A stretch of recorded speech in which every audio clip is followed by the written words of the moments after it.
ఉమ్మడి గుంటూరు జిల్లాలో రాజకీయ వాతావరణం మరింత వేడెక్కింది. కేంద్ర మంత్రి పెమ్మసాని వ్యాఖ్యలపై వైఎస్ఆర్సీపీ తీవ్ర ఆగ్రహం వ్యక్తం చేస్తుంది. గుంటూరు తూర్పు నియోజకవర్గం వైఎస్ఆర్సీపీ ఇన్ఛార్జ్ షేక్ నూరి ఫాతిమా ఘాటుగా స్పందిస్తూ మాజీ ముఖ్యమంత్రి వైఎస్ జగన్మోహన్ రెడ్డి గురించి హత్యల మాటలు మాట్లాడడం అత్యంత బాధ్యతారాహిత్యమని మండిపడ్డారు. అధికారం, డబ్బు, మదంతో అహంకారంగా ప్రవర్తిస్తూ ప్రజాస్వామ్య విలువలను తుంగలో తొక్కుతున్నారని ఆమె ఆరోపించారు. ప్రజలు అధికారాన్ని హత్యలు చేయడానికి ఇవ్వలేదని, ప్రజలకు మేలు చేయడానికి ఇచ్చారని స్పష్టం చేశారు. ఇలాంటి వ్యాఖ్యలు రాజకీయాల్లో అనారోగ్యకర పరిస్థితులకు దారితీస్తాయని, బాధ్యతాయుత పదవుల్లో ఉన్న నాయకులు మాటలు జాగ్రత్తగా మాట్లాడాలని నూరి ఫాతిమా హెచ్చరించారు.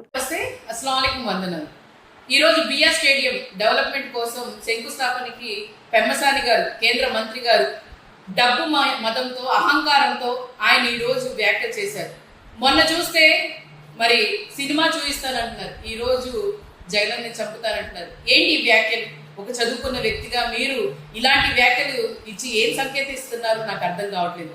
అలాగే గతంలో మీ ఎంపీ గారు గల్లా జయదేవ్ గారే 10 సంవత్సరాలు ఉన్నారు. ఏం డెవలప్మెంట్ చేశారు ఈ గుంటూరుని? ఈ రోజు మీరు వచ్చేదో డెవలప్మెంట్ అంటున్నారే, 3 వంతులు ఏంటి ఆ పరిస్థితి? మరి అలాగే శంకర విలాస్ బ్రిడ్జ్ ఏంటి పరిస్థితి? మేము అనుకుంటే వైఎస్ఆర్సీపీ పార్టీ సింగిల్ గా వచ్చింది, 40% షేర్ ఓటు ఉంది, జగన్మోహన్ రెడ్డి గారు సింగిల్ గా నుంచున్నారు. మీరు ముగ్గురు కలిసి నుంచుంటే కానీ మీరు గెలవలేకపోయారే. ఈ రోజు మీరు కనసైకులతో చంపుతానంటున్నారే. మేము అనుకుంటే ఎంతసేపట్లో ఒకసారి మీరు ఆలోచన చేయండి. తట్టబుట్ట సర్దుకొని మళ్ళీ మీరు అమెరికా వెళ్లాల్సి వస్తుందని చెప్పి హెచ్చరిస్తున్నాం. ఖబర్దార్, జగన్మోహన్ రెడ్డి గారి వైపు కానీ, జగన్మోహన్ రెడ్డి గారి గురించి కానీ మాట్లాడితే మాత్రం ఊరుకునే ఉండదని చెప్పి, సహించమని చెప్పి మీకు తెలియజేస్తున్నాం.